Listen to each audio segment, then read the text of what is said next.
Hello बच्चों, आज मैं आपको एक कहानी सुनाने जा रही हूँ। कहानी का नाम है सोते क्यों नहीं हो नन्हे शेर।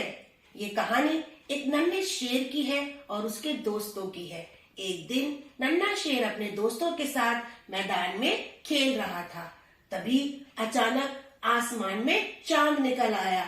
चांद निकलते ही शाम होने लगी और सभी उसके दोस्त एक एक करके अपने घर चले गए। बच्चों, शाम होते ही आप भी अपने घर वापस जाते हो ना, वैसे ही शेर के सभी दोस्त शाम होते ही अपने घर चले गए। अब शेर का बच्चा उदास हो गया क्योंकि वो तो अभी और खेलना चाहता था। उसका बिल्कुल मन नहीं हो रहा था कि उसके दोस्त वापस जाएं। आप लोग भी तो ऐसा ही करते हो, जब खेल से मम्मी बुलाती है तो आपका भी तो मन नहीं होता घर वापस आने का। शेर का बच्चा जो था वो उदास हो गया और सोचने लगा, मैं क्या करूं कि मेरे सभी दोस्त वापस आ जाए और मैं फिर से उनके साथ खेलूं। तभी उसके दिमाग में आया, क्यों ना मैं चांद को ही छुपा दूं।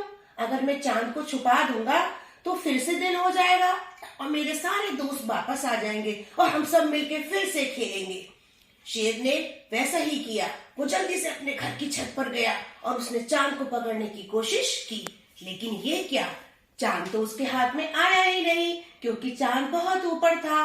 अब उसने सोचा कि ये पेड़ घर से ऊंचा है। वो तुरंत से पेड़ पर चढ़ गया, लेकिन चांद उसके हाथ में अभी भी नहीं आया।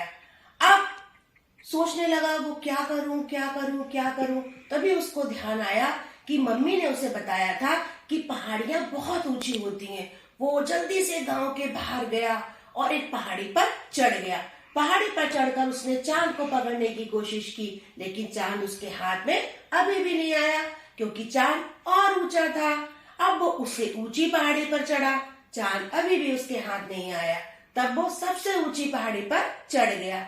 जैसे ही वो सबसे ऊंची पहाड़ी पर चढ़ा, चांद उसके हाथ में आ गया। वो खुश हो गया। जल्दी से उसने खुश होकर चांद को पकड़ लिया और अपने बैग में बंद कर लिया। अब तो वो मजा आ गया उसे। वो खुश हो गया और जल्दी से मैदान में भाग आया और सोचने लगा कि मेरे दोस्त भी तो वापस आने वाले होंगे। और उसकी तरकीब काम आ गई थी। उसके दोस्त जैसे ही देखा उसने, अरे ये क्या, अंधेरा तो गायब हो गया और दिन निकलने लगा। उनके दोस्त भी जल्दी से भाग कर आ गए। सभी दोस्तों ने फिर से खेलना शुरू कर दिया। अब सभी दोस्त खेल रहे थे। चांद निकल ही नहीं रहा था क्योंकि चांद कहाँ था, चांद तो नन्हे शेर के बैग में बंद था। दिन बड़ा होता गया।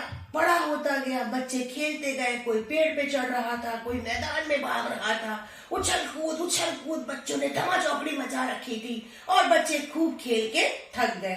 लेकिन शाम नहीं हो रही थी क्योंकि चांद तो अभी भी बैग में ही बंद था। दिन बड़ा होता गया, बच्चे खेलते गए। अब बच्चे थक गए। किसी के पैरों में दर्द होने लगा, किसी के हाथों में दर्द होने लगा, किसी को नींद आने लगी और ये क्या, बहुत से बच्चों के तो पेट में भूख लगने लगी। और बच्चे धीरे धीरे करके एक एक करके अपने घर चले गए। शेर फिर अकेला रह गया। अब वो फिर उदास सा बैठ गया, क्या करूं, मेरे सब दोस्त एक एक करके चले गए। तभी उसने सोचा, अब क्या करूं, चलो चांद को ही वापस कर देता हूँ।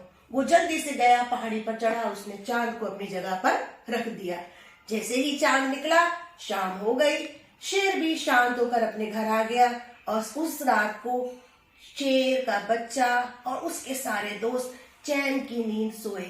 अगली सुबह को फिर सूरज निकला, बच्चे फिर खेले, शाम को फिर वो चैन की नींद सोए। इस तरह से दिन रात होता है और हम सभी लोग अपने दिन के रात के कार्यक्रम को करते हैं। लेकिन शेर को अब एक बात समझ में आ गई थी।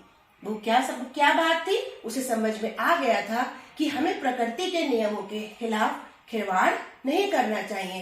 प्रकृति ने जो भी नियम बनाए हैं हमारे लिए, वो बहुत सोच समझ कर बनाए हैं। हमें उन नियमों का पालन करना चाहिए और प्रकृति की दी हुई किसी भी चीज के साथ हमें कोई छेड़छाड़ नहीं करनी चाहिए। तो बच्चों, अच्छी लगी ना कहानी? अब कल इस कहानी को याद करके आना। Take care, bye bye.